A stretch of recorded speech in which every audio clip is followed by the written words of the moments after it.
Ya nos va quedando poquitito en esta temporada de resultados. En este video vamos a ver empresas que lo están haciendo realmente bien. LATAM, Falabella, Salfa Corp. También veremos otras que quizás no brillan, pero que tienen lo suyo. SMU, Aguas Andinas, Sokicom. Como siempre, chiquillos, tenemos mucho por leer. No perdamos más tiempo. Comencemos.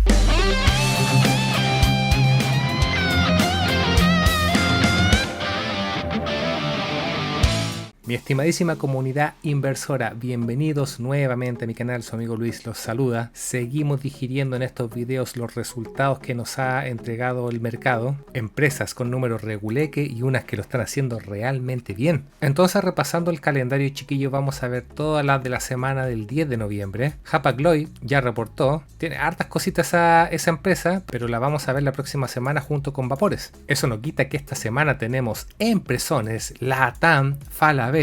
Qué manera de ganar plata ambas empresas, ya las vamos a ver. Y ya de a poquitito nos empezamos a preparar para el final, ya las últimas empresas que nos van a reportar a finales de noviembre. Lo que me lleva, chiquillo, a informarles gratamente que el día domingo 30 de noviembre haremos un gran final de temporada con un directo. Volverán a ver, espero que no, condoros de esta persona. No, en serio, me voy a preparar harto para no mandarme ningún condoro. Pero sí, voy a terminar de sacar un par de videos y vuelvo al calendario porque las acciones de las cuales vamos a hablar en el directo van a ser las del viernes 28, que son un montón. Tenemos mucho por digerir ahí. Así que agéndense, voy a estar publicándolo en mis redes sociales domingo a las 8 de la noche. Vamos a ver qué sale de ese directo. Ya saben que no puedo opinar con libertad, pero sí puedo opinar de lo que ustedes opinen, así que espero su participación. Dicho eso, partamos pronto, no sin antes, como siempre, el disclaimer. Recuerden, mi gente, el objetivo de estos videos es enseñarles a leer estos informes, sepan a qué corresponden los números y o informarles cómo lo están haciendo las empresas de su interés. No es para nada objetivo mío querer influir en ustedes si es conveniente o no invertir en estos instrumentos, puesto que para ello tienen que hacer un estudio más completo, más global, más personal, no dejarlo solamente acotado al tercer trimestre y ustedes así determinar si es conveniente o no. Aquí, como siempre, chiquillos, solo hacemos el repaso trimestral. Dicho todo eso, partamos por el mismo orden que partieron en la semana. Vámonos con SMU. Una SMU que partió como el caballo inglés, partió muy bien el año, hasta más o menos junio, alcanzó casi los 190 y hoy en día bajó, se ha perdido el rally del IPSA de este segundo semestre, la tenemos en 155. Veamos sus números para ver si existe alguna explicación, si el negocio lo está haciendo bien, mal. Porque en última línea, si nos vamos rápidamente, vemos que el resultado está subiendo de 7.400 millones de pesos hasta los 32.600. Eso mirado en pesos por acción serían 5,6 versus los 1,3 que había ganado el comparable. Por lo tanto, viendo esa mirada rápida, pareciera ser que el supermercado lo está haciendo súper bien. O la cadena de supermercados que aglomera SMU. Veamos si este número tiene algún detalle o le está yendo tan bien al negocio. Porque si vemos la ganancia bruta, cuánto vendí menos cuánto me costó, recuerden. Ojo, aquí están vendiendo menos. Obviamente también les cuesta menos,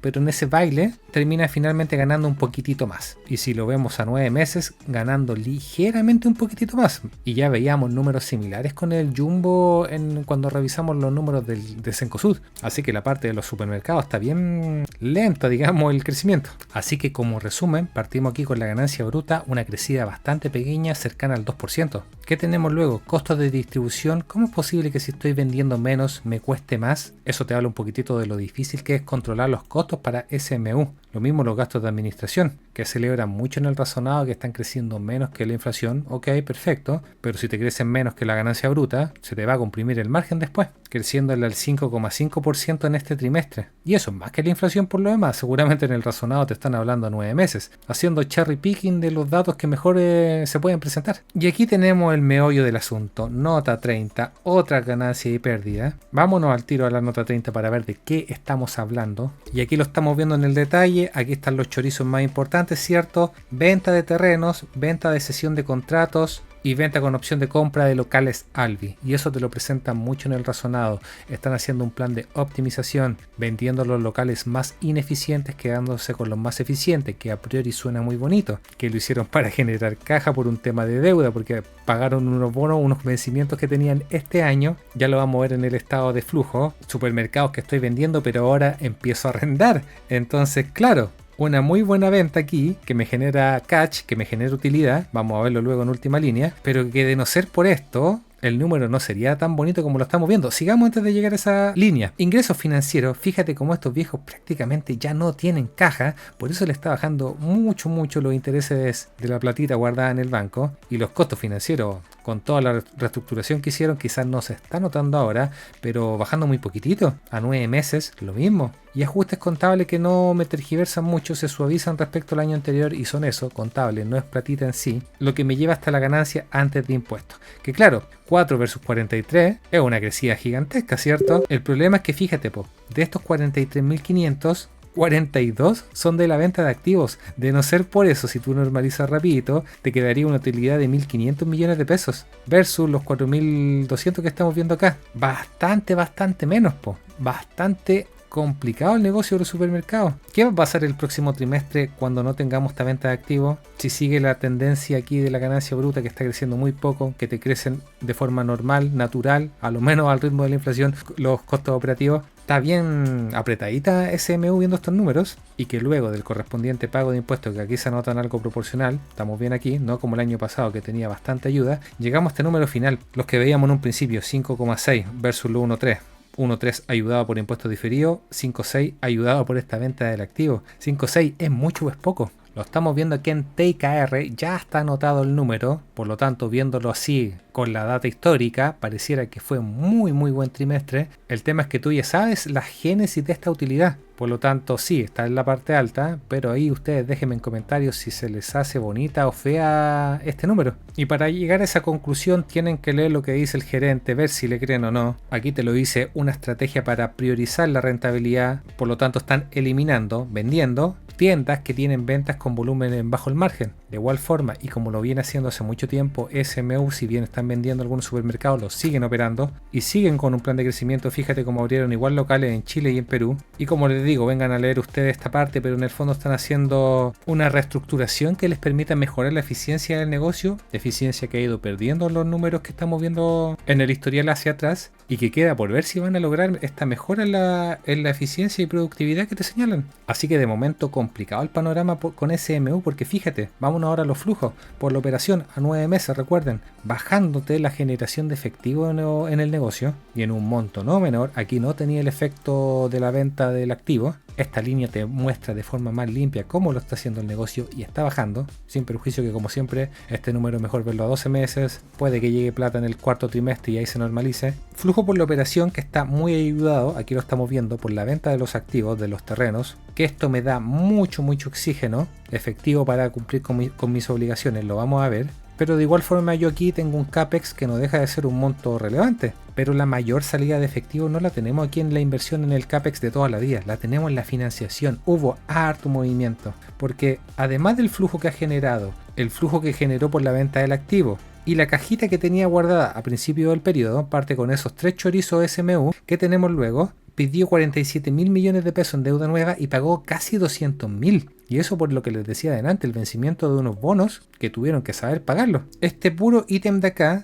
este refinanciamiento de la deuda, se llevó prácticamente toda la caja que teníamos. Nos van quedando solamente estos dos para cubrir el resto. ¿Qué tenemos en el resto? Intereses de la deuda, ¿cierto? Que fíjate cómo se siguen aumentando un 10%, que se llevan un monto no menor. Dividendos, que tiene que pagar el 30% el mínimo legal si estáis reportando utilidades, que sigue quitando caja. Pero aquí lo principal, chiquillos, y yo les comento esto siempre, si yo vendo un activo pero lo voy a seguir ocupando, tengo que arrendarlo. Y fíjate aquí por favor cómo te creció el gasto en arrendamiento, los famosos leasing, que aquí tenemos notas, la 18 que está un poquito enredada, les debo ser sincero, pero leyéndola sale que si bien vendieron activos, ocuparon bastante esa plata al tiro, 36.000 millones de pesos creo, en dejar arrendado. No me salía el plazo de tiempo que dejaron, digamos, prepagado, por decirlo de alguna forma, pero al margen de si es a mayor o menor tiempo, 1 año, 2 años, 3 años, no tengo idea porque no lo hice, no deja de ser una salida de caja importante en este periodo. Por lo tanto, toda la generación de caja desde las diferentes líneas versus todos los compromisos que estamos viendo acá, Fíjate cómo quedó debilitada la posición de caja de SMU. Salía en el razonado que no se vienen vencimientos grandotes próximamente, por lo tanto eso les da un poquito de oxígeno para empezar a volver a acumular caja. Pero lo cierto es esto, lo cierto es que con toda la reestructuración, fíjate lo que te está generando el negocio. Por lo tanto, visto lo visto estos números, se te hace atractivo un número que está malabareando con la deuda, vendiendo activos, generando poco el negocio, con un negocio de pocos márgenes. ¿Les gusta? ¿No les gusta? Yo vengo leyendo estos planes de SMU hace 3, 4, 5 años y lo que estábamos viendo delante, esta ha sido la evolución de los resultados. Por lo tanto, visto lo visto, díganme ustedes si les gusta lo que está haciendo o no SMU. Así que para terminar rapidito con SMU, veamos la valoración por ratio PER. Ese 2017-2018 que ven ahí tan alto fue porque fue el periodo cuando se abrió a cotizar en bolsa. Aquí está un poquito más normalizado. Y este es el rango histórico. Ya vimos el comportamiento en bolsa que ha tenido este año. Este es el ratio PER. Ya están los datos integrados en TIKR y me sale que está 13 veces. No sé si sea el mejor múltiplo para evaluarlo, al margen de que hay que evaluar también el negocio. Si lo vemos por Enterprise Value EBITDA, quedó en 5 veces y el historial era 12, 7, 10 veces. Aquí tenéis muchos rangos. El tema es que a veces la inversión, chiquillos, no es tanto por un tema de valoración, sino que tiene que ver con las expectativas de cómo lo vaya a hacer el negocio. Y las expectativas del mercado, chiquillos, a día de hoy son estas, que se entusiasmó bastante el primer semestre y parece que se desinfló el entusiasmo este segundo semestre. Y SMU, como les decía, no se ha unido a esta fiesta que ha sido Lipsa. Así que visto lo visto, díganme ustedes, ¿les gusta o no les gusta SMU? ¿La ven atractiva? Vámonos con la siguiente mejor. ¿Qué es este monstruo 2025 llamado Falabella? No la vi venir. Impresionante lo que hizo este gerente, cómo ha mejorado todas las líneas de negocios. Una brutalidad, es que no tiene palabras porque, mira, rápidamente, la utilidad. Recuerden, chiquillos, la de la parte controladora, de 87.000 a 160.000, casi te la duplicó en el trimestre. Y si nos vamos a 9 meses, la triplicó, pero ojo, aquí hay un efecto por revalorización contable que viene desde Mallplaza. Limpiando ese número no importa, aún así sigue siendo una crecida importante. Entonces Falabella no para de mejorar su número en este nivel. Veamos si hay chanchullos contables o bien los números son tan buenos como se ven abajo. Partiendo por la parte de arriba, ¿cierto? La parte retail, la parte inmobiliaria, la parte bancaria va abajo en una línea aparte. Ganancia bruta, cuánto vendí menos cuánto me costó, creciéndote casi 100.000, creo que esto es billones de pesos. Siempre me confundo con la cifra, pero da lo mismo, hay 100 que suben. Quédense con ese número, porque están mejorando las ventas, eso lo vamos a ver en el razonado, te crecen razonablemente los costos también, pero cuánto corto, las ganancias brutas ya parto muy bien con una crecida más o menos del 10-12%, por lo tanto la ganancia bruta me deja una buena base de aquí para abajo. ¿Qué tenemos luego? Costos de distribución, fíjate todo lo que está aumentando la venta y los costos de distribución te crecen un poquito, a diferencia de lo que veíamos en SMU. Esto es lo que tú querís ver, un buen control de estos costos. Si nos vamos luego a los gastos de administración, personal principalmente, creciéndote un 5%, súper bien si la venta te crece un 10, o un 12 mejor dicho. Otras ganancias que me van aportando, aumentando. Aquí está la revalorización contable de Mallplaza este trimestre, muy poquitito, nota 33. No me va a cambiar la foto por lo demás, chiquillos. En este trimestre al menos en particular, a 9 meses sí, ahí es donde tenemos que entender bien esa matiz. Fíjate aquí los ingresos financieros, como Falabella se ha convertido en una máquina de ganar plata, de generar cash, que no lo puede tener ahí guardado debajo del colchón, lo tiene que meter al banco a generar intereses. Y fíjate, creciendo, a 9 meses manteniéndolo, sí. Pero esto te habla del nivel de caja que está teniendo a esta altura del año, al Q3. Y por el mismo motivo que ha ganado mucha plata, que se ha ido reorganizando, pagando deudas, creo que ahora iba a prepagar un bono que tenía por ahí, leí ahí un hecho esencial, pero fíjate el efecto que está teniendo, bajándote también los intereses, ahorrándote plata que al final en última línea te va a quedar a ti como accionista. Y por último, ajustes contables, ¿cierto? Método de participación, ya saben, cuánto me anoto de mis filiales chiquititas que van por fuera, mejorando trimestre a trimestre, año a año, diferencia de cambio que en este año me favorece, no así la unidad de reajuste, cuánto voy revalorizando la deuda que tengo en balance. O sea, al final, chiquillos, fíjate aquí la ganancia antes de impuestos. La diferencia de 100.000 millones de pesos que viene muy similar a la de acá. Por lo tanto, en resumen, creciendo el negocio, manteniendo mis costos operativos, unos más, unos menos, ¿cierto? Pero que en suma total quedan más o menos neteados. Por lo tanto, lo que yo estoy mejorando en el negocio lo traspaso aquí antes de impuestos. Que luego del correspondiente pago de impuestos, como siempre, llegamos a este número de acá. La parte no bancaria, más que duplicándose. Y la explicación de eso lo vemos aquí en el razonado, ¿cierto? Si queremos ver con nombre y apellido quiénes son los culpables. Supermercado Totu, ¿cierto? Que ya veíamos en Cencosud como el supermercado estaba creciendo muy poquitito. Aquí no, creciendo las ventas un 7%. No nos habla de utilidad, lamentablemente, no habla de Vita. Pudiéramos entender que van a andar las crecidas más o menos similares. Creciendo a doble dígito. El retail creciendo a doble dígito también las ventas, en última línea de EBITDA de 12.000 a 40.000 millones de pesos. Seguramente ya están en utilidad, digamos, el número final, que no lo dice en todo el documento, lo busqué. Ya está en número azul el retail, que es la parte más difícil del negocio. Sodimac guateando un poquitito en EBITDA, pero aún así, números positivos. Mallplaza, ya hicimos un video de Mallplaza, ya sabemos el número, 40% de crecida de utilidad, 30 y tantos por ciento era el FFO, una brutalidad Mallplaza. Y el Banco Falabella, que lo vamos a ver también, pero creciendo un 20% la utilidad. Por lo tanto, ya sabemos que en esta última línea de los negocios no bancarios, todos los negocios haciéndolo bien, todos sumando. Y lo que es la parte bancaria también, otra bestia, mejorando los ingresos por intereses, ya saben, la plata que prestan, ingresos por reajuste, que esto ya no tiene control el banco, tiene que ver más que nada con el tema de la inflación, un número muy similar a lo que vimos con el resto de bancos, súper bien ahí, donde sí hay control en las comisiones, lo que te cobran por la CMR, las tarjetas de la cuenta corriente, qué sé yo, mejorándote más o menos un 15-18%. Por lo tanto, todo lo que genera plata en el negocio mejorando. Y Falabella, que la parte bancaria va en un orden inverso más o menos a lo que estamos acostumbrados a leer en bancos. Revalorización contable de activos y pasivos que tienen en balance, sumando más que el año pasado, similar a 9 meses. Está bien ahí, piola. Diferencias de cambio, cómo va cambiando el valor de las diferentes monedas que tienes, se resta, ningún problema si la otra parte contable suma, se van neteando, y es lo que es, recuerden, algo contable.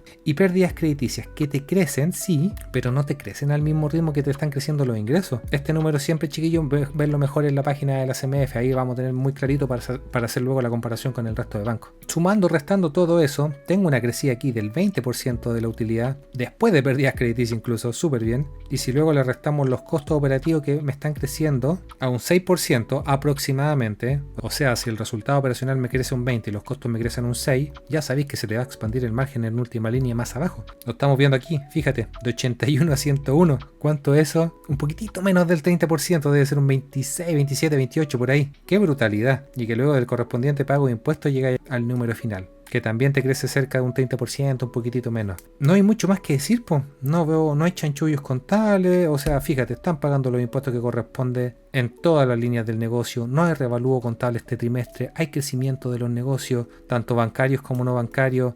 Si cuando los números son así de contundentes, ¿qué se puede decir? Mejor veamos, 64 pesos por acción, es mucho o es poco. Lo estamos viendo aquí en TKR, todavía no está cargado el dato en la plataforma, el último había sido 145 por el tema contable de Mallplaza, recuerden, pero los 64 de este trimestre se une al positivísimo año que ha tenido este 2025 y le falta el Q4 2025, que los últimos trimestres, el cuarto, son siempre el mejor para el retail. Tenemos la base comparativa del 2024, 87. ¿Qué creen que va a pasar este 2025?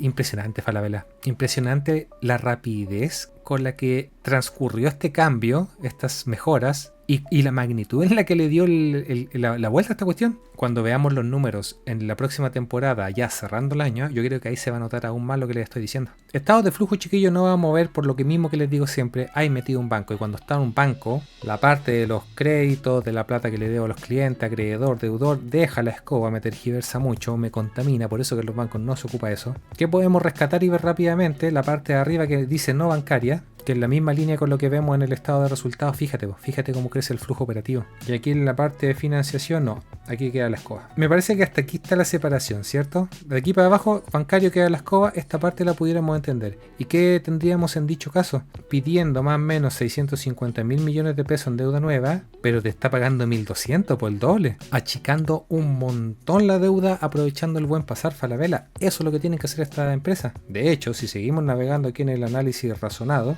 obviamente nos van a contar lo mismo que acabamos de leer, que los números lo están haciendo bien, todas las líneas de negocio, todos los países creciendo los ingresos, creciendo las ventas. Vengan ustedes a ver la data por si quieren mayor detalle, ya lo vimos en global. Pero donde los quería traer en esta pestañita que siempre nos presenta Falabella, si uno veía este perfil de vencimiento hace un par de trimestres, veía que habían unos chorizos importantes acá. Fíjate cómo ya se puso al día, ya pateó la deuda, pagó lo que tenía que pagar, achicó si correspondía, y hoy en día Falabella está comodísimo para lo que es la deuda de los próximos años, número 1. Número 2, como le han crecido tanto los ingresos, venta, EBITDA, utilidad, da lo mismo. En este caso vamos a tomar la deuda financiera que ya vemos que está bajando y el EBITDA que está creciendo, raya para la suma, fíjate el ratio de deuda, perdón, cómo te ha bajado a 1,8 veces para este nivel, considerando que hace 2 años Falabella estaba en 9 veces. Fíjate, es una tendencia brutal, la verdad. Sí, es que no, yo insisto, me faltan palabras para describir lo que ha hecho Falabella. Y aquí estaba lo que les decía, un rescate anticipado de los bonos, que es una especie de prepago de la deuda. Por lo tanto, seguramente se van a ahorrar buenas lucas ahí en deuda o interés. Ahí me pierdo un poquitito, pero cuento corto, es plata que se está ahorrando. Y asociado a lo positivo que ha estado el negocio Falabella, las calificadoras de riesgo, estas gringas que te ponen si eres buena o mala empresa, ya le ha estado subiendo la nota, lo que le permite después a Falabella pedir plata a menores tasas de interés. Como siempre, chiquillos, los invito a ver este resumen con calma. No hay puntos bajos, todo sumando, todo mejorando. Creo que no hay nada restando. Los que son accionistas son los más felices. Así que para finalizar con Falabella, veamos la valoración, que ahora que está ganando plata de forma consistente, ya la podemos ver por ratio PER. Fíjate lo distorsionado que está 2023-24, donde perdía plata, el PER hacía cualquier cosa. Si nos vamos al ratio PER, precio-utilidad, de la década anterior, del 2016 hasta el 2020, fíjate que el mercado pagaba por Falabella 20, 25 veces, casi 30 en el mejor de los casos, en el peor de los casos 20. Que no me pregunten si es mucho, si es poco, si es caro o barato, en función de otro tipo de empresas que estamos acostumbrados a verlas per 8, per 10, per 15 como mucho. No tengo idea por qué el mercado se anima a pagar un múltiplo mayor por el retail, les soy súper sincero. Yo simplemente le estoy mostrando la data de lo que ha pagado el mercado. Y si nos acotamos al último año, por lo que les digo, 2023-2024 viene muy tergiversado por los números, ya se ha ido normalizando el múltiplo y lo tenemos cotizando hoy en día 17 veces. De hecho, no está ingresado el dato en TKR, pero como te subió la utilidad, pero ya en bolsa Falabella también ha subido, lo más probable es que el múltiplo no varíe mucho. 17 veces precio-utilidad, se les hace mucho poco. Veamos el Enterprise Value EBITDA, el Enterprise Value para considerar la deuda, y el EBITDA, que también es un poquito más limpio, que no tiene tanta tergiversación como la utilidad de los últimos años. Si bien subió, producto que te bajó la EBITDA, podemos hacer una lectura más normalizada, por decirlo de alguna forma, más clara de cómo ha evolucionado. Y lo mismo, la década pasada el mercado pagaba 15 veces, 16, 17 veces Enterprise Value EBITDA, y hoy en día la tienes en 14 veces. Por lo tanto, visto lo visto, y más que viendo el múltiplo, viendo lo sólido que están las diferentes líneas de Falabella, ¿se les hace atractiva a estos precios? Si ese es el tema, lo pueden estar haciendo muy bien las empresas. El precio a pagar es otra cosa. Muchas veces en estos negocios donde no está muy claro lo que se viene a futuro, se paga la valentía. Los que entraron hace un año sin saber estos números, creyéndole al gerente, entendiendo un poquitito más el negocio, que sabían que se venía un muy buen cambio, no sé si tan bueno como lo hemos visto, esos se están llevando el premio. Los que esperamos un poquitito, los que no nos convencemos con los números cuando no están claros, nos perdemos la fiesta. Eso es lo que tiene a veces este tema de la inversión. Así que Falabella, ¿qué queréis que te diga? Seguimos avanzando, pasamos a la constructora Salfa Corp. Una Salfa que, a raíz de los resultados de las constructoras que reportaron primero, se encumbró bastante, se entusiasmó, subió harto en bolsa, reportó resultados bastante positivo, de 16 a 25, casi 26, y esas cosas que tiene la bolsa, luego de los resultados Salfa bajó, no mucho por lo demás, pero bajó. Aquí vemos rapidito que la subida que estaba en los 1050, 1060, llegó a estar hasta los 1180 y ahora ha ido ajustando hasta los 1100, igual está más alto que hace un mes. De hecho, aquí dice el rendimiento, casi un 19% en un mes, eso es bastante. Pero el tema es que suba antes de los resultados y baje después de los resultados, siendo que fueron positivos, te habla un poco de las expectativas del mercado, del ambiente alcista que se siente, que te habla un poco de la naturaleza de Salfa. Yo lo hablé mucho en mis videos anteriores, antes de la prohibición, después de la prohibición, de que Salfa es una empresa que reacciona rápido, que tiene movimientos muy bruscos en bolsa. Es muy difícil tener los números en la mesa y ahí recién tomar la decisión. En este tipo de empresas lamentablemente hay que ser un poquito valiente, adelantarse, y si tienes un buen timing te toca bailar con la bonita, como ha sido Salfa, que te ha subido casi un 100% en el año, una locura. Oye, pero a lo que vinimos, vamos a los números, veamos de dónde viene esta crecida tan bonita de los beneficios, que a 9 meses también, pero ya no es tanto. Nos vamos a enfocar en este trimestre, partiendo por la ganancia bruta, cuánto ingresó por la prestación de los diversos servicios que está metido Salfa, que está vendiendo más, obviamente le cuesta un poquito más, y se amplía un poquitito el margen bruto. El tema es que crece bastante poco, crece un 2,5%. Así que partimos bien ahí ajustado con Salfa. ¿Qué tenemos luego? Otros ingresos cero. Me llama la atención, generalmente nunca son cero, de igual forma son montos chiquititos, no me cambian mucho. Y a 9 meses ya está aportando algo. Pero son tan pequeños que no nos vamos a calentar la cabeza con esos montos. Costos de distribución, lo mismo, subiendo a un ritmo mayor al 2,5%. Por sí solo no es nada, pero cuando se empiezan a juntar muchas cosas, ahí sí te pega. Gastos de administración, subiéndote más o menos un 5%, un poquitito más. Todo va sumando. Ingreso financiero, una buena, con eso solvento todo. Duplicándose en el trimestre, también creciendo de buena proporción en el acumulado a 9 meses. Lo mismo los costos financieros, creciendo muy poquitito. De hecho, 9 meses están bajando. Por lo tanto, hasta esta línea tenemos un comportamiento mixto en donde los costos crecen, pero el tema financiero no ayuda. Vaya, para la suma, queda más o menos neteado. Y aquí, al igual como lo veíamos hace un par de semanas en Ingebec, aquí está el meollo del asunto. Método de la participación, lo que se anota en las empresas por las filiales chiquititas que no consolidan en el global. Esta se puso la camiseta este trimestre. Fíjate todo lo que subió de 2 a 10.000 o 10.000 de 24.000. O sea, te representa más o menos un tercio de todos los ingresos o de toda la utilidad de Salfa Corp en el ejercicio. Misma mirada a 9 meses. Fíjate por qué crecía más brutal. Y pudiéramos irnos a la nota 15 para ver el detalle tal cual lo hicimos con Ingebec. No lo vamos a hacer porque es más o menos lo mismo.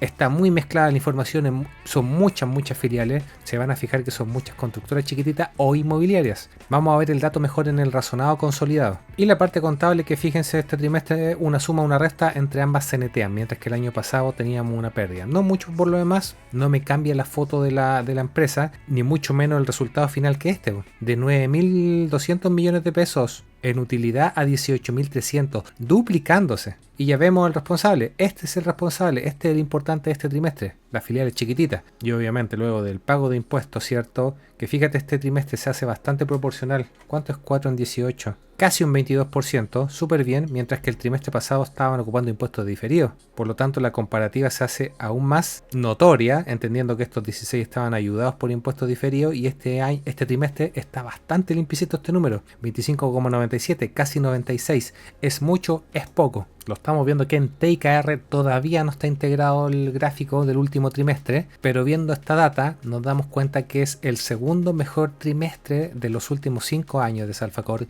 muy parejito al trimestre consecutivo, lo que te habla que Salfa Corp está en un presente bastante positivo y que te explicaría de por qué el mercado está tan entusiasmado con Salfa o con la construcción en general. Hay muchos vientos de cola en este momento con la construcción. Y todo eso, como siempre, te lo explican, te lo detallan en el análisis razonado, en donde los responsables se lo acabo de remarcar. Mayores proyectos en la minería y mayor escrituración y construcción de proyectos de viviendas sociales. O sea, ya sabemos que ambas líneas de negocio están sumando, lo vamos a ver luego en números. Cuando hablamos del método de la participación, lo que veíamos en el estado de resultados, aquí te lo están detallando, que viene principalmente de dos patitas, una de la construcción, un consorcio, un joint venture, que entre dos empresas están sacando adelante un proyecto minero, y además por los proyectos inmobiliarios más chiquititos. Así que como siempre los invito a ustedes a leer esta cuestión con detalle, porque hay mucho por digerir. El tema es que aquí lo estamos viendo. Ingeniería en construcción visto a 9 meses. Ojo aquí, disminuyendo ligeramente el backlog, no necesariamente algo malo, solo que los proyectos que han ido sacando no los han ido recuperando o ganándose nuevos proyectos a la misma velocidad.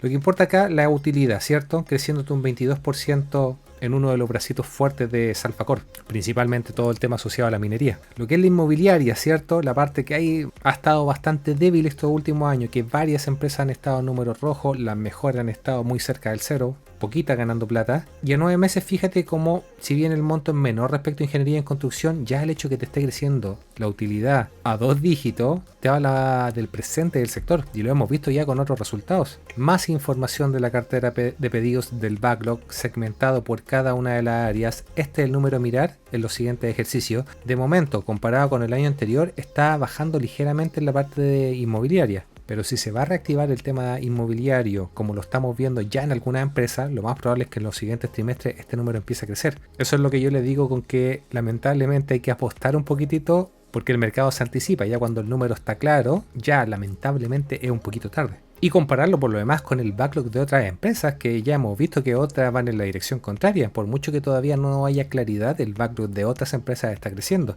Y ahí es donde vienen las sutiles diferencias entre una y otra, sumado a la valoración, a cuánto está ganando, que la deuda, qué sé yo. Toda esa suma de cosas finalmente te determina si una es mejor o peor. Ya saben que no puedo hacer comparativas directamente, pero sí les voy dejando dónde tienen que poner el ojo para tener claridad. Como por ejemplo, por eso estaba bajando aquí, deuda financiera neta vida, que pasamos de 4.2 a 4.6.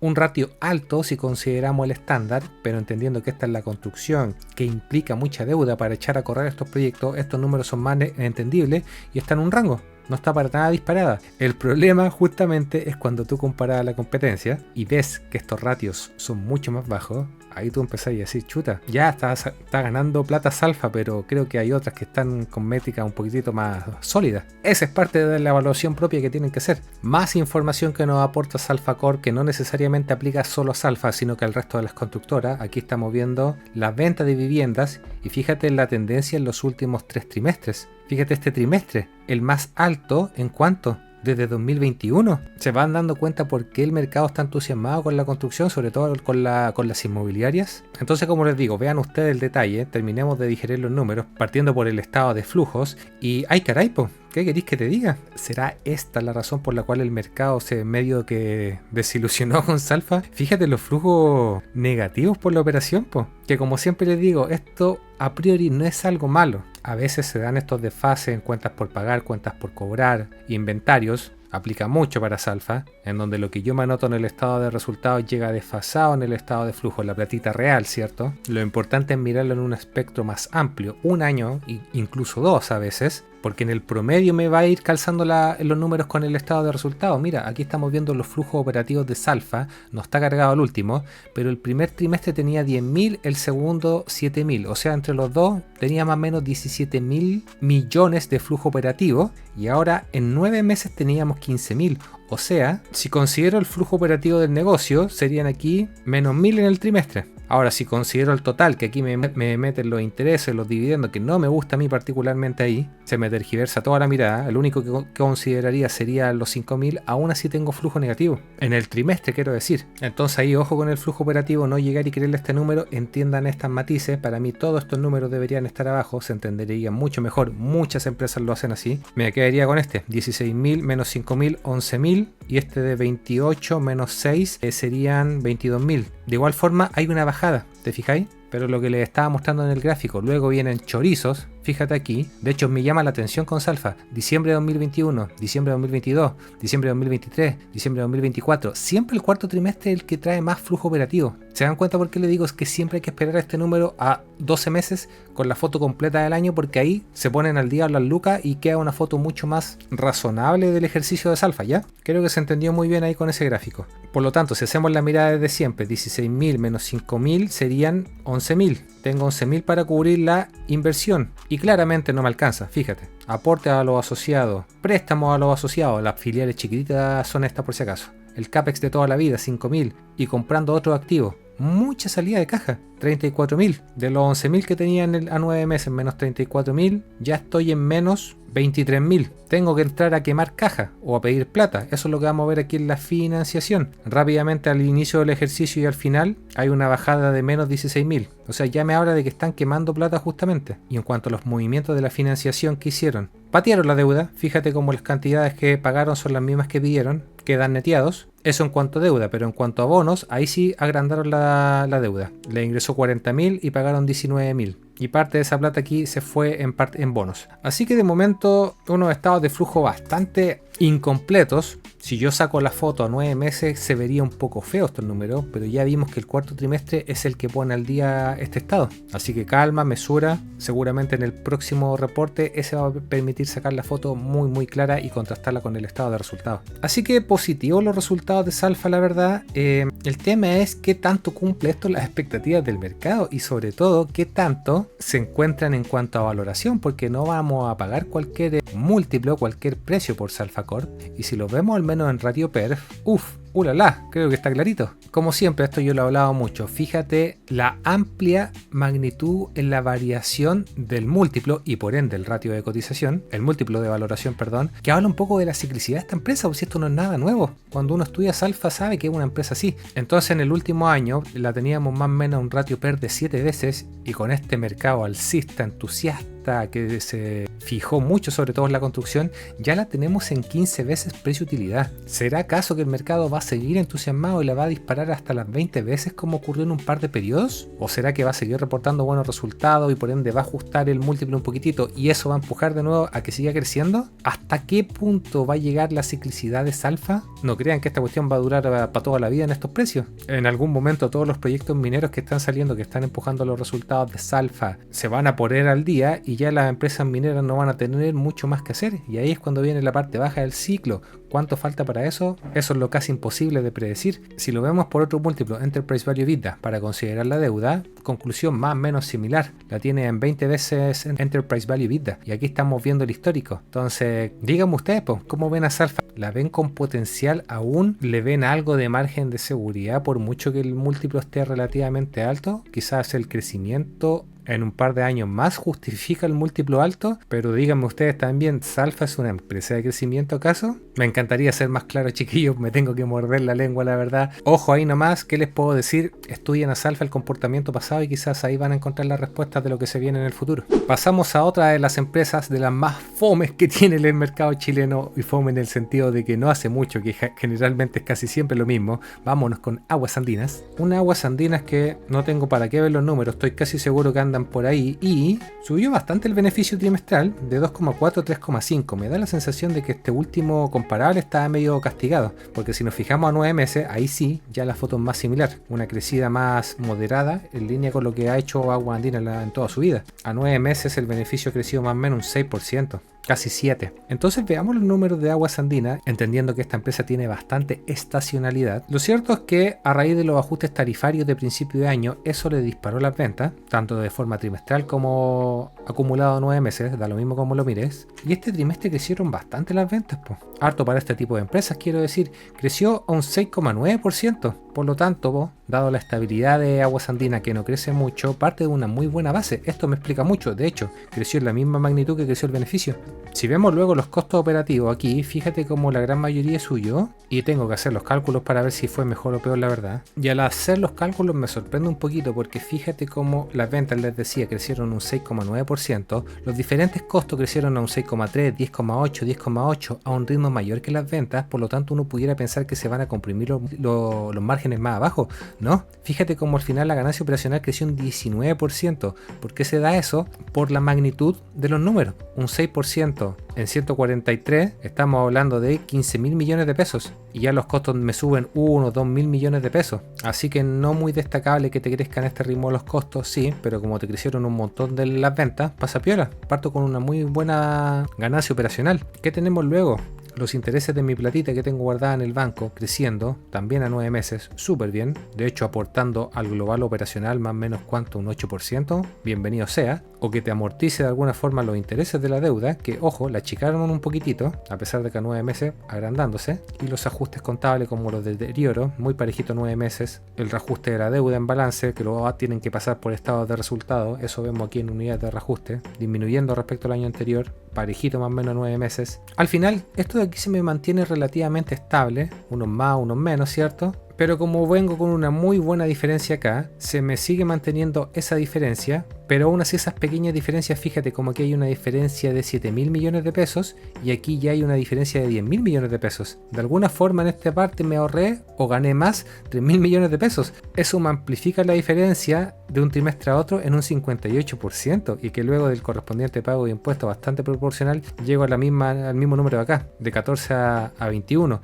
o de 2,4 a 3,5, más o menos un 50% la crecida de la utilidad. Por lo tanto, visto lo visto, un positivo trimestre para Aguas Andinas, sumando bastante. El tema es, la duda que queda es, ¿este trimestre 2024 fue muy flojo? ¿Cómo son estos 3,5 comparado con el resto de trimestres a esta altura del año? Los terceros trimestres, quiero decir. Veámoslo en TKR. Veamos si eso es mucho o es poco. No están cargados los datos. Recuerden, 3,5 y lo tenemos que comparar con los terceros trimestres. El del cuarto, el que nos sale en el reporte, 2,4. Obviamente es mejor. Respecto a 2023, 3,6. Respecto al 2022, 1,7. Respecto al 2021, 3,4. Respecto al 2020, 2,2. O sea, viendo el historial, vemos que ha tenido terceros trimestres positivos y negativos, en todo ganando plata. Pero lo cierto es que este trimestre estaría en la parte alta del histórico de los terceros trimestres, pero aún no le gana al mejor tercer trimestre, que fue el del 2023. Claro, la base comparativa con el 2024 es positiva, pero respecto al 2023 estoy igual.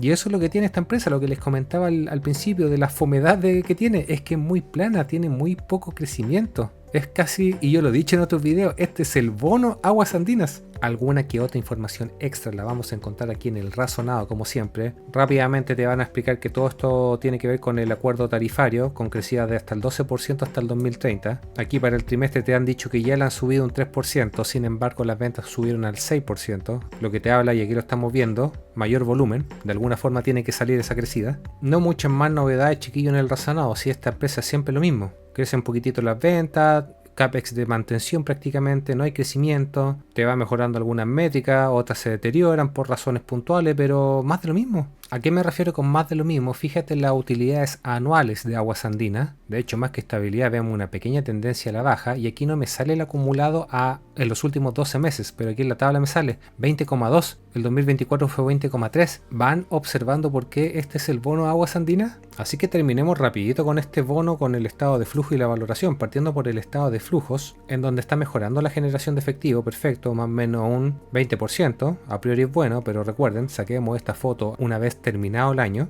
Tenemos el CAPEX de toda la vida disminuyéndolo ligeramente, y fíjate cómo es más o menos la mitad del flujo operativo. Por lo tanto, un flujo de caja libre rápido, ya saben, flujo operativo menos CAPEX, serían 136 mil millones de pesos. ¿Qué hicieron con ello aquí en la financiación? Prácticamente pago de intereses y pago de dividendos. En esos dos ítems tengo 117 mil millones de pesos. Y me queda un poquitito. ¿Ustedes creen que repagó deuda? No. Aquí lo estamos viendo. Pidió 166 mil millones de pesos en deuda nueva y pagó solamente 102. Aumentó más o menos la deuda 66 mil millones de pesos. Por eso, en ese cachito de flujo operativo que quedó más la deuda, te crece aquí un montón la caja al final del periodo, que puede ser que en el cuarto trimestre paguen más deuda y ahí se pongan al día. Por eso no se emocionen con que la caja pasó de 74 mil a 193 mil. No, viene muy influenciado aquí porque el saldo de la deuda los dejó bien parado en este trimestre. Y además van a pagar un dividendo, ahora que me acuerdo. Un dividendo aquí lo estamos viendo a pagarse a principios de diciembre de 6,8 pesitos. Oye, nada mal. Bueno, es lo que es esta empresa, pues muy dividendera. Un dividendo que no sé si es sorpresivo porque fíjate,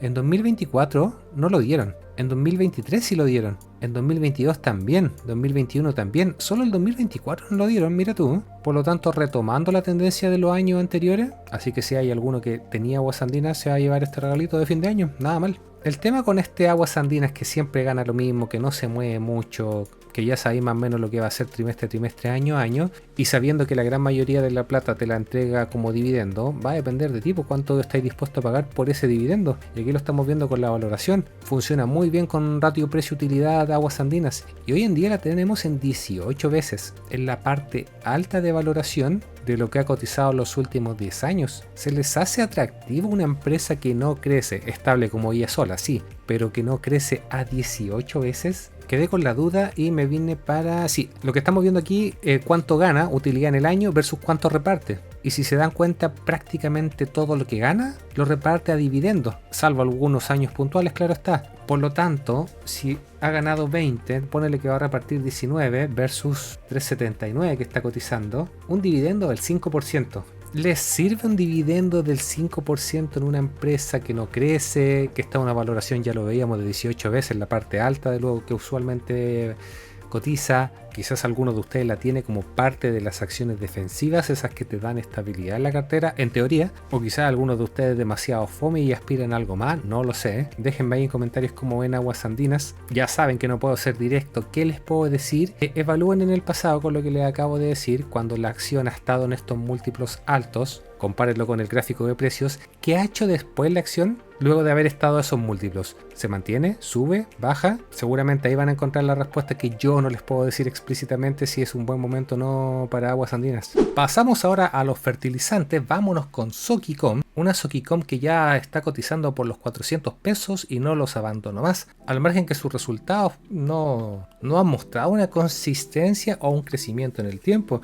Lo estamos viendo rápidamente en última línea. Ganó apenas 3 millones de dólares, siendo que el comparable había ganado 3,8 casi. una bajada aproximadamente del 20%, misma mirada a 9 meses. Es una empresa cíclica, depende de un commodity bastante particular, no muy popular, digamos, por la prensa o comunidad. Así que, como siempre, repasemos rápido los números, no requieren mucho bisturí, digamos, porque lo que es la ganancia bruta, ¿cierto? ¿Cuánto vendí menos cuánto me costó? Está ingresando menos y tú podrías pensar, chuta, quizás está vendiendo menos. No, pues fíjate, está vendiendo más. Debe ser un 7, un 8% más respecto al comparable. Lo mismo 9 meses. ¿Qué es lo que pasa? Que los costos te están creciendo mucho más. Nota 22.2 para ver por qué están creciendo. Esperemos que encontremos la respuesta. No hay mucho detalle, lamentablemente. Dice que creció la venta de productos o servicios. El por qué es lo que queremos escuchar, quizás está en el razonado. Porque si te suben tanto los costos, no sacamos con vender más. Si al final, fíjate, el margen se va reduciendo. De los costos operativos, chiquillo, Sogicom no tiene deuda, es una empresa chiquitita, no nos vamos a entrar en los números pequeños que no me cambian nada, simplemente los gastos de administración que lo está manteniendo trimestre a trimestre. Y en el año se le han disparado un poquitito, un 5% aproximadamente. Pero la ganancia operacional, fíjate, mantiene la misma diferencia que veíamos en la ganancia bruta. Y la parte financiero contable, financiero un chiste, casi toda la plata que genera Sogicom luego la entrega en dividendo, por eso no genera intereses. También el tema de la deuda no tiene, por eso no paga costos financieros, y diferencia de cambio tiene tan poquita plata en balance donde entrega todo que los reajustes son realmente mínimos. Y aquí vemos cómo la ganancia operacional es más o menos lo mismo que la ganancia antes de impuestos, y aquí no hay mayores cambios, y que luego del correspondiente pago de impuestos bastante proporcional, fíjate, debe ser un 25-26% en ambos casos, llegáis a este número final. Todo tiene que ver aquí con el negocio. Veamos, 3 millones de dólares, ¿es mucho o es poco? Lo estamos viendo aquí en TKR, todavía no está ingresado el dato. Esta empresa tiene un poquito de estacionalidad, algunos años más marcado que otros, fíjate en los últimos 2024 y 2025, muy marcada. Entonces, bajo esa mirada, 3 millones de dólares en el Q3 versus los 3,8 del 2024, claramente un 20% menos. Pero si nos vamos más para atrás, el Q3 del 2023, 4 millones de dólares, 4,2. Si nos vamos al 2022, 4,6. Si nos vamos al 2021, 5. Y si nos vamos al 2020, 3,8. Por lo tanto, visto lo visto, objetivamente podemos decir que ha sido el peor Q3 de los últimos 5 años. Y el mercado te la está cotizando a 400, cuando hace años atrás ganaba más y en el mercado estaba 250, 300. ¿Ese tipo de cosas les va haciendo sentido? Vamos a repasar luego la valoración, pero ya vayan pensando. Si nos vamos al estado razonado, nos da escueta información, sin embargo encontramos lo que estamos buscando. Fíjate acá, costo de venta. El aumento corresponde a una mayor producción por anticipo de temporada. O sea, pudiéramos esperar que para el Q4 crezcan las ventas, se mantengan los costos y por ende se amplíe el margen. Va a estar interesante esa mirada en el siguiente resultado. Y por lo demás ahí vamos a hacer el cierre de año y vamos a poder comparar el número a 12 meses. Al menos la explicación que leemos aquí parece lógica. Lamentablemente toca esperar para terminar de creerle a la gente de Sogicom. No mucho más, chiquillos, si Sogicom la verdad es una empresa bastante simplecita. Uy, por Dios, los flujos. Flujo a 9 meses, chiquillos, fíjate el flujo operativo.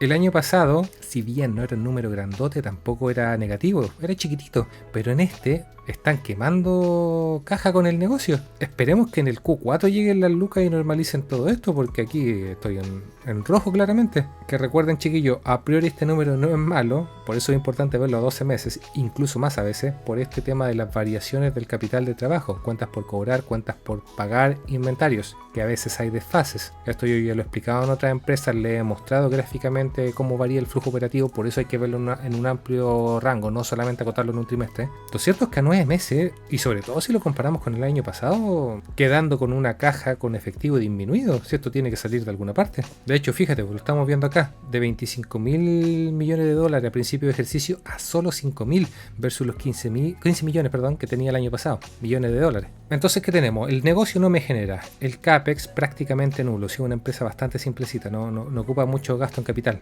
y toda la plata que tiene prácticamente o en arriendo o en dividendo. Pero claro, ¿cómo voy a pagar el dividendo si el negocio no me está generando? Necesariamente lo ocupo de la caja que tengo disponible a la espera que cuando me lleguen las lucas del flujo operativo, la caja aquí se me actualice y aquí no ha pasado nada. El tema es detectar esto si corresponde a algo puntual o algo permanente. Así que a priori, si bien se ve bastante negativo el estado de flujo, hay que darle tiempo, hay que darle espacio a Sogicom. Las lucas seguramente deben estar por llegar. Esta utilidad que yo me anoto en el estado de resultados, esa plata en algún momento tiene que llegar. Así que para terminar con Sogicom, si es muy simplecita, veamos la valoración. Y aquí la estamos viendo por ratio PER. Vámonos primero a la década anterior, antes de esa variación gigante que tuvo en 2018, creo que bajó mucho la utilidad, por eso se te disparó el ratio precio-utilidad. 2016 al 2017 teníamos rango entre 5, 10, 18 veces, bastante amplio. Yo creo que ahí los beneficios hicieron cualquier cosa, por eso se medio distorsionó el múltiplo. Pero si ya lo vemos acotado desde el 2019, un poquitito antes, mediados del 2019, aquí tenemos una foto bastante clara de lo que ha pagado el mercado por Sogicom, teniendo valores normales de 10 a 11 veces a principios de la década, 4 o 5 veces en lo peor del tema constitucional del Chile inestable, y ahora ha ido recuperando y la tenemos prácticamente en 13 veces. Sogicom está a 404 pesos. Con este negocio ganando lo que está ganando, con esta valoración, con el comportamiento que están teniendo las utilidades año a año, trimestre a trimestre, se les hace atractiva a esta empresa por muy dividendera que sea a estos precios, a estos valores con el negocio, sí. Yo tengo mi opinión bien clarita, chiquillo, lamentablemente no se las puedo compartir, pero lo que sí puedo hacer es aprovechar mi tiempo y pasar a la siguiente, que no es otra que esta monstruosidad de empresa 2025 que no para de crecer, no para de mejorar sus números. Vámonos con LATAM, que si nos vamos rápidamente a la última línea, el trimestre, que pasó de casi 300 millones de dólares a un poquito menos de 380. O sea, una crecida de ¿cuánto es eso? ¿20-25%? Viejo, me van a escuchar en toda esta parte del video sin palabras porque es impresionante. Como siempre, vámonos por parte. Ganancia bruta, cuánto me deja en sí solamente el negocio, en donde obviamente estoy vendiendo más, el costo también me sube, no tanto. Por lo tanto, se me amplía aquí el margen. Viejo, lo acabo de calcular. Oye, te creció un 40% la ganancia bruta. ¿Qué empresa de consumo tan complicada como la aviación te está haciendo esto? Es que tendría que ponerme a ver el resto de aerolíneas, pero me da la sensación, dado lo complicado que es este rubro, que la TAM debe ser una de las mejores a nivel mundial actualmente en cómo lo está haciendo, sus métricas, quiero decir. Ya, sigamos avanzando porque quedo pegado con los números tan impresionantes que tiene la TAM. Otro ingreso chiquitito, pero también sumando, lo mismo 9 meses. Costos de distribución bajándote, puta, qué maravilla, viejo. Mira todo lo que te crece la ganancia bruta y los costos de distribución, los estoy achicando. Y por si acaso, chiquillos, no nos vamos a ir a la nota 26-27 donde pudiéramos profundizar, porque en ella te mezcla todos estos números, lo hemos visto en videos anteriores, y te los presenta de una forma totalmente diferente y desordenada. Entonces, nunca vas a pillar estos valores, están sumamente desordenados. Es una de las cosas que se le podría criticar a la TAM, que uno cuando quiere corroborar bien, se pierde un poquitito en el desorden de los números. Gastos de administración creciéndote más o menos un 10%, un poquitito más. ¿Qué es un 10%? Más que la inflación, sí, pero ¿qué es si me está creciendo las ventas un 40%? Tú se lo perdonas a la empresa. Otros gastos por función también creciendo bastante, más o menos un 50%, que me encantaría saber por qué crece tanto, no es un número menor.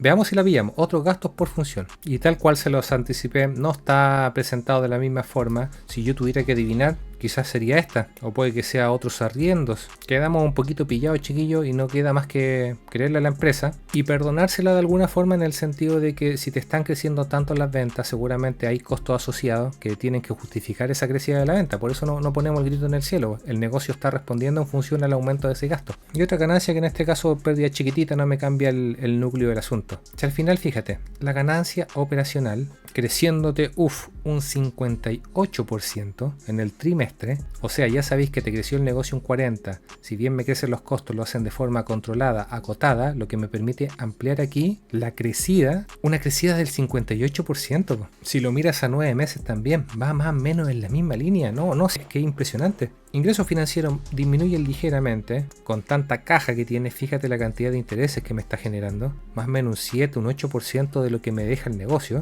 Y lo que son los costos financieros, aquí creció bastante este trimestre. A 9 meses está un poquito más controlado, pero este trimestre se me disparó bastante. Veamos si sale algo en la nota 26. Aquí por suerte lo encontramos de la misma forma. Y disminuye, se mantiene y este aumenta, y aumenta bastante. ¿Cuál es? Otros gastos financieros. O sea, quedamos igual. Vamos a buscarlo más luego este dato en el razonado, porque aquí al menos no dice nada. El razonado de la TAM es horrible, por si acaso, chiquillo, pero pudiera ser que la explicación está acá, en que hicieron un refinanciamiento concretado en julio de este año, por lo tanto va acá en el Q3. Por lo tanto, pudiéramos esperar que ese gasto financiero sería puntual del trimestre, no lo veríamos en otros, lo cual daría sentido porque en el comparable no lo teníamos, el año pasado no lo teníamos, y fíjate, 89 en 96, los dos primeros trimestres tampoco lo teníamos, era un monto menor. Seguramente está asociado a algún pago de bono o de deuda adelantado, no me recuerdo bien, pero leyendo el razonado debe ir por ahí. Por lo tanto, no nos asusta que este número crezca tanto en un trimestre porque ya sabemos que es un efecto puntual.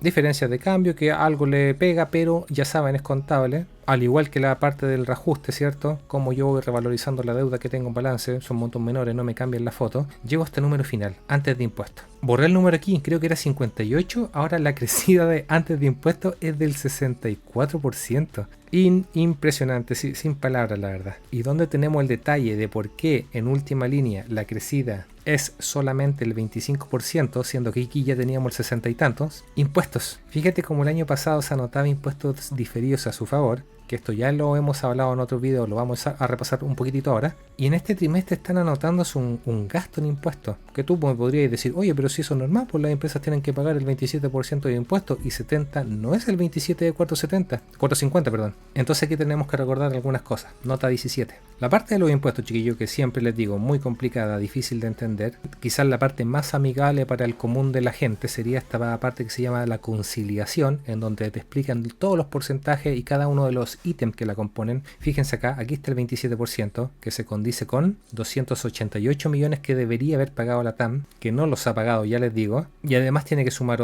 otras jurisdicciones que aquí te lo dicen, ajustes tributarios contables enredados, ¿cierto? Que no nos vamos a meter aquí. Lo que nos cambia la foto, lo que le ha permitido a la TAM no pagar impuestos en todo el año, creo que el año pasado tampoco, y posiblemente en muchos ejercicios, tiene que ver con esto de acá. Fíjate de los 288 que tendría que pagar normalmente por el ejercicio, por su negocio, por el solo hecho de ganar plata, está amortizando 212. Por eso que después, en última línea, paga muy poquitito. Y esto me lo explicaba un amigo contador, que los registros contables que vemos en este informe no necesariamente son los mismos que tienen en el servicio de impuestos internos, porque en la práctica, chiquillos, la TAM quebró. Entonces toda esa pérdida de patrimonio que tuvo en algún momento la tiene anotado en los registros contables de tributarios y no lo tiene anotado aquí. Por eso dice aquí, no registrados. Si tú te vayas al balance, no te vaya a pillar un chorizo tan grande de activos por impuestos diferidos. De hecho, si uno bucea un poquitito más acá, en este párrafo, ha dejado de reconocer activos por casi 3.000 millones de dólares. Y se reconocen, aquí dicen, en la medida que es probable la realización del beneficio fiscal.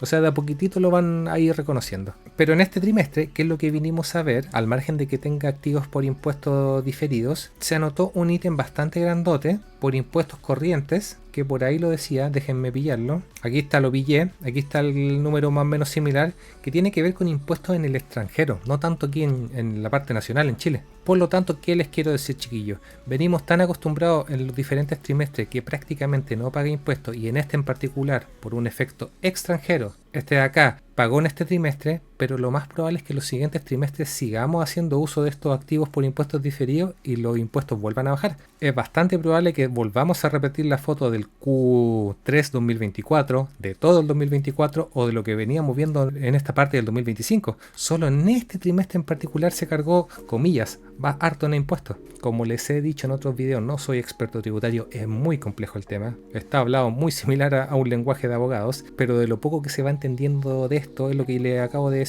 Pagos puntuales en un trimestre por el extranjero, pero que la reorganización de la TAM, que si bien no quebró, para fines prácticos quebró, te permite tener mucha pérdida tributaria que ahora tú la puedes ocupar. Pero al margen de este tema de los impuestos, chiquillos, que ya más o menos lo entendemos, fíjate que el trimestre comparable con ayuda de impuestos diferidos y en este ya pagando un poquitito que no debió ser, aún así te está creciendo un 25%. Es una locura por donde lo mires. Y que si luego nos vamos a la parte de utilidad por acción, corresponde a esta crecida de 0,065, creo que estos dólares, desde los 0,04, que tú podrías decir fácilmente, un 25% igual que esta. ¿Estáis seguros? Y aquí es donde las noticias que nos van saliendo, que a veces uno se alegra y no sabe por qué, empiezan a materializarse. Nos tenemos que ir a nuestro amigo siempre ignorado en estos videos al balance. Vámonos a la nota 24. Y se recordarán muchos que la TAM comenzó, creo que el año pasado, con el programa de recompras de acciones, y una vez que las recompra y tiene en su poder, las tiene ahí guardaditas. Tiene que hacer algo más, que es lo que se llama la cancelación de acciones, es decir, sacarlas del patrimonio, disminuir la torta que se llama la TAM en una menor proporción.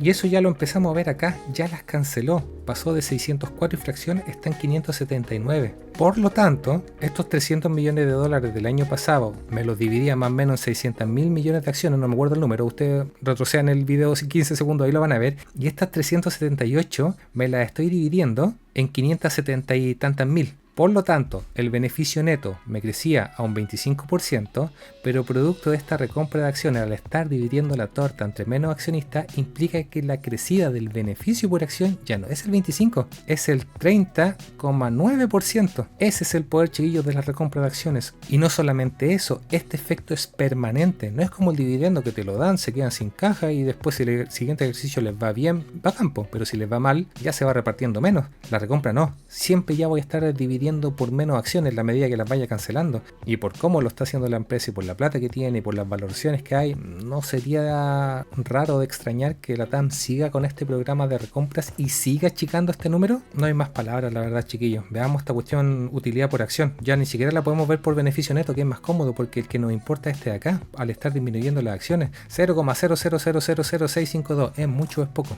Lo vemos aquí en TKR y por eso yo no veía la utilidad por acción en la TAM. Se ve horrible. Ahí la agrandé a todos los decimales que podía. Vamos a achicar la de los años donde todavía perdía plata. Aquí lo visualizamos un poquitito más de los últimos 3 años y nos tenemos que anotar ahora 652. Si este es 4, este es 5, no, la barrita, ustedes no lo ven, pero la barrita que todavía no está integrada aquí debería llegar más o menos a esta altura cuando agreguen el dato en TKR. Eso serían más o menos los 0,00652. O sea, miren para acá los trimestres consecutivos anteriores. Yo creo, chiquillo, que más claro echarle agua con este gráfico. Ya te dais cuenta cómo lo está haciendo la TAM, cómo eso se ve reflejado en los números. ¿Qué más podemos decir? Y me alargué mucho con la TAM, así que vámonos rapidito ahí con el razonado, en donde fíjate aquí, todas las métricas están subiendo. Aquí sí podemos ver claramente la mejora de márgenes, de 14 al 18, de 9.2 al 9.8. Eso implica que están ganando más plata, están siendo más eficientes. Aquí está lo que veíamos recién, la cancelación de las acciones, cómo bajó el número total de acciones actualmente. Pueden venir a leer las palabras del gerente en donde te explica toda la parte operacional, cómo están creciendo los números, y eso lo vemos, sobre todo los miembros del canal, que siempre les comparto mensualmente la operación, que les permite anticipar de alguna forma cómo van a venir los números de la TAM. No es una ciencia exacta, pero ya saben para dónde va la micro. Otro punto importante, lo que está pensando la TAM en el futuro, adquiriendo naves, ya lo vamos a ver. Aquí está lo que veíamos recién en el estado de resultados, lo que yo les decía que posiblemente era un efecto único. Bueno, la gerencia aquí me lo confirma. Un efecto único, no operacional, por un tema de refinanciamiento en julio. Por lo tanto, chiquillos, ese gasto financiero más o menos grandote que tuvimos el Q3 no lo vamos a tener el Q4, lo que va a implicar que después el beneficio se va a seguir disparando, ¿no? Qué locura, weón. Y esto es lo que les quería comentar. Ya, muy bonitos los números de la TAM, creciendo, todo lo que queráis, pero el futuro, ¿cómo lo ves? Y no te dan proyecciones, aquí lo estamos viendo, de cuánto van a ganar de vida, de utilidad, es muy difícil eso, pero sí que te están diciendo lo que ellos pueden controlar, la parte operativa, y te están diciendo que van a aumentar la flota de 358 a 388 en el 2026 y el 2027 un poquitito más. O sea, van a crecer en un 10% la flota para el 2026 y un 20% respecto al 2025 para el 2027. Entonces no hay que ser un genio aquí de esta cuestión para entender que si tengo más aviones circulando, van a generar más lucas y ya sabes lo que va a implicar en el negocio de la TAM. Y aquí te dan un pequeño guidance, pero es para 2025, ya falta mucho para cerrar el año, pero ya sabéis más o menos cómo se te vienen los números. Te están diciendo más o menos el EBITDA que vaya a tener. Creo que estos son 4.000 millones de dólares. Ahí ustedes pueden ir sacando sus números, la verdad. Y para terminar rapidito, chiquillos, si la TAM, estos números son impresionantes, no hay mucho más que añadir. Los estados de flujo, 3/4 partes de lo mismo. Fíjate cómo está creciendo la generación de plata, más o menos un 20, un 25%, en la misma línea que acabamos de ver en el estado de resultados. CAPEX, importantísimo CAPEX, creciendo bastante, que tiene que ver con lo que acabamos de ver en el razonado, la adquisición de aviones, el crecimiento, la mantención, que de por sí ya es alta en la industria de la aviación comercial. CAPEX, que por mucho que crezca es totalmente cubierto por el negocio. De hecho me queda plata, prácticamente la mitad, me quedan 1.200 millones de dólares todavía para la financiación. Y ¿qué hicieron acá abajo? Ocupando mucha plata en la recompra de acciones, súper bien, pidiendo plata y repagando solamente 800, o sea, agrandaron la deuda más o menos 350 millones de dólares, lo cual no es necesariamente algo malo por cómo está ocupando la plata de la TAM. Recompra de acciones, un buen CAPEX apoyado por el negocio, pagándote dividendo, pagando intereses, sí, pero pagando menos. pasivos por arrendamiento, que también arrienda aviones, es parte de este mix de aviones propios y aviones arrendados. Con una muy buena posición de caja al final del día, no es problema que te agrande la deuda, siendo que te está creciendo la EBITDA, por lo tanto los ratios de deuda financiera neta EBITDA se mantienen bajos. En el razonado decía 1.5, 1.4. Eso es bajísimo, chiquillos, bajísimo para la historia de la TAM, bajísimo para la industria. Así que no queda mucho más que decir de la TAM. Repasemos la valoración, que aquí la estamos viendo por precio-utilidad. Lo vamos a acotar de los años feos antes de la pandemia. De hecho, creo que para la pandemia todavía son medio feos porque estamos en pérdida. Acotémoslo